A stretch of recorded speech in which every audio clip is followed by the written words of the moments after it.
to tumor behavior is often overlooked in cancer cell differentiation, heterogeneity, and aggressive behavior in solid tumors. Published by NCBI. Abstract. The differentiation stage of tumors is a central aspect in the histopathological classification of solid malignancies. The differentiation stage is strongly associated with tumor behavior, and generally an immature tumor is more aggressive than the more differentiated counterpart.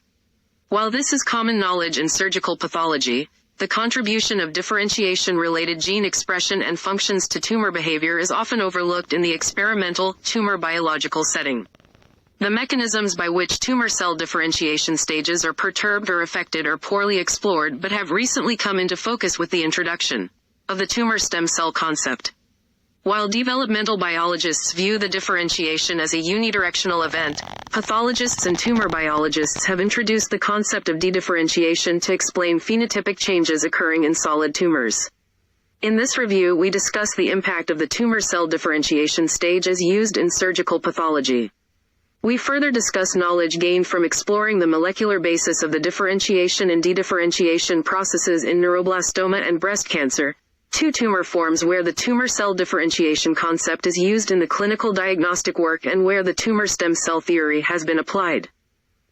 Keywords: breast cancer, dedifferentiation, differentiation, EMT, hypoxia, neuroblastoma, prostate cancer, skin cancer, tumor-initiating cells, tumor stem cells.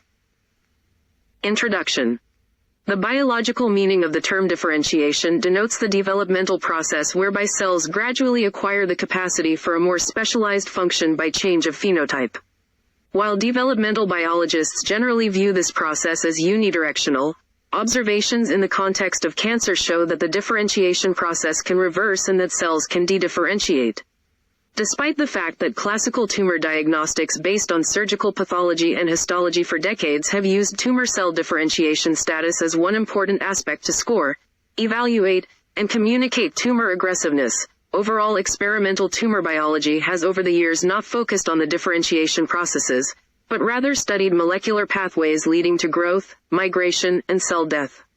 However, the rapid and recent development of stem cell as well as tumor stem cell research have galvanized the study of the differentiation processes in cancer, which has provided insights into the cellular and molecular biological underpinnings of cancer-driven mechanisms leading to changes in the degree of cellular differentiation or dedifferentiation.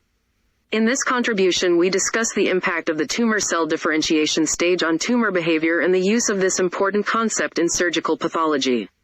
We further summarize knowledge gained from exploring the differentiation and dedifferentiation processes in two tumor forms, neuroblastoma and breast cancer. Differentiation as a prognostic parameter in surgical pathology. In the realm of surgical pathology, the concept of cellular differentiation is made very concrete, although used from a different angle and with a somewhat different content than its usage in developmental biology. Apart from performing the obvious task of ruling out, determining whether a tumor is malignant or benign, the pathologist also most often evaluates malignancies aiming to assess their degree of differentiation, implying that neoplastic cells have the potential to slide back along the line of differentiation. The result has prognostic implications where, as a rule, a high degree of differentiation purports a better prognosis than a low degree. Using morphological criteria, the degree of resemblance between the neoplasia and its tissue of origin is gauged. A high degree of differentiation means that the neoplasia is morphologically similar to the native organ, forming neoplastic organoid structures, whereas the opposite is true for a low stage of differentiation, where cells gradually lose the capacity for structural organization and start to display reduced cohesiveness, and where the term anaplasia denotes tumor morphology where all similarity with the origin has been lost. The results from evaluating the degree of differentiation are often presented using a 2- or 3-tiered scale as exemplified by the common skin malignancy, squamous cell carcinoma, SCC. If a case of SCC grows in an outward, verrucous, fashion, still maintains keratin-forming capacity, has cells with ample cytoplasm, only slight nuclear atypia, and only few meiotic figures, it is regarded as highly differentiated. This means that no signs of invasion below the basal membrane are seen in metastatic disease is rare. On the other side of the scale is the SCC of low differentiation, where cells grow in sheets and with no signs of keratin formation. In these cases the meiotic index is often high, and occasionally immunohistochemistry has to be used to conclude that this cancer indeed is derived from the squamous epithelium. Biologically, these poorly differentiated cancers often invade deeply through the dermis and have a bad prognosis with a propensity for lymph node metastasis. In between these poles are the intermediately differentiated cases of SCC. Another pertinent example of how differentiation staging is used in modern surgical pathology is the Gleason scoring system developed for prostate cancer. Neoplastic prostate glands are here judged for their capacity to form glandular structures. Grades 1 and 2 are similar to native glands, whereas grade 3 demonstrates glands of reduced diameter growing as separate units in the prostatic tissue, still respecting other glands, malignant as well as benign. Grade 4 heralds that the malignant glands start to coalesce and fuse, whereas grade 5 show malignant cells growing either in sheets or as single cell units, totally devoid of gland-forming capacity. To arrive at the Gleason score, the grade of the most commonly seen cancer, e.g. 3, is added to that of the minority pattern, e.g. 4, which gives a Gleason score of 7. In this case, a composite score based on the degree of dedifferentiation is used, which has contributed significantly to the prognostic power of the Gleason grading system. The morphological correlates of dedifferentiation have been known to pathologists for over a century, but an explanation of the mechanistic factors behind this process has been lacking and unexplored until recent times, when the armamentarium of cellular and molecular tumor biology has been deployed to study this phenomenon. A process of interest in this context is the epithelial to mesenchymal transition, EMT. This term describes how epithelial cells phenotypically transdifferentiate towards a more mesenchymal, fibroblastoid, spindle-shaped cell, simultaneously gaining increased capacity for invasiveness and motility. An important question in this context is to what degree EMT equates to dedifferentiation. Addressing this issue, it is important to remember that, by definition, carcinomas develop from epithelial cells. Epithelial cells, however, are not defined at a cellular but at an architectural level, where epithelial cells form multidimensional cohesive cellular sheets of varying thickness resting upon the basal lamina, resulting functionally in immobile cells. The mesenchymal cell, on the other hand, is defined at a cellular level, being spindle-shaped, bipolar, and motile. These cellular categories are the two prototypic cells of chordates, 1, from embryogenesis and onwards. Actually, the coordinated actions of these dual cell types form the very basis for development of higher life forms, above the level of amphioxy, underscoring their fundamental developmental importance. With this definition in mind, the terms dedifferentiation and EMT show a considerable degree of conceptual overlap. Although implicated during invasion, intravasation, and metastasis, clear-cut examples of clinically relevant EMT in cancers have been hard to demonstrate, even if attempts have been made, too.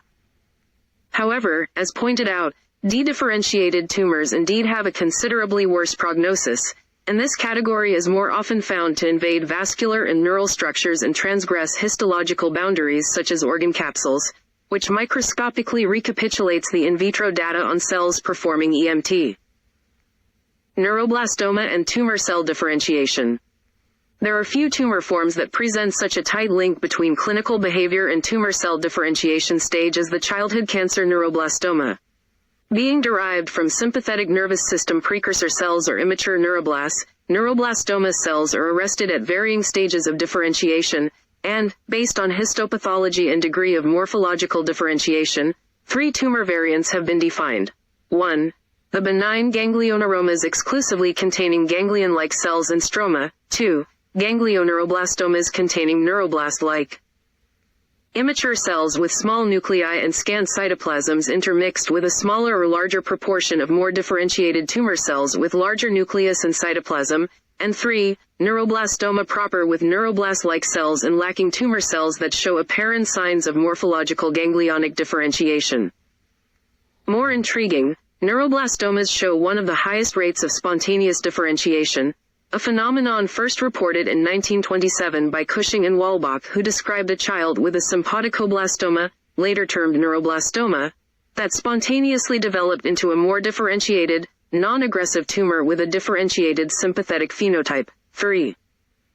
At the molecular level, the association between high expression of sympathetic ganglionic marker genes and favorable disease was established 80 years later based on global gene expression analyses. 4. Through the pioneering work by June Beadler, Robert Seeger, and others, neuroblastoma was one of the first human tumors to be established in culture, and some of these cell lines were shown to have retained the capacity to differentiate along a ganglionic lineage in vitro in response to external stimuli such as forbyl esters and retinoic acid. 5, 6. These findings suggested that aggressive neuroblastomas might become treatable by inducing a differentiation response as part of the treatment protocol. Today 13-cis-retinoic acid at pharmacological levels is used as adjuvant treatment following myeloablative therapy. Whether the observed clinical effects are related to retinoic acid-induced changes in the stage of tumor cell differentiation has not been established. Neuroblastoma and phenotypic heterogeneity. In a subset of neuroblastomas, tumor cells are organized in lobular structures with zones of necrotic cells in the lobule center. 7. In these lobules, a neuronal to neuroendocrine lineage conversion occurs with the neuroendocrine cells located adjacent to the necrosis. 8. The sympathetic nervous system lineage markers used in these studies could not distinguish between sympathetic paraganglionic and sympathetic SIF, small intensely fluorescent, phenotypes. Hence, the exact nature of the neuroendocrine cells detected in lobular neuroblastomas has not been established, although the adrenal chromaffin marker gene PNMT is not expressed, ruling out a neuroblastoma to pheochromocytoma conversion pathway. These old data exemplify the frequently occurring intratumoral phenotypic heterogeneity in solid cancers and do suggest that such heterogeneity is not exclusively a result of mosaicism of genetic aberrations. Our data further imply the existence of intratumoral mechanisms regulating the differentiation stage of tumor cells. Hypoxia promotes an immature, stem cell-like neuroblastoma phenotype.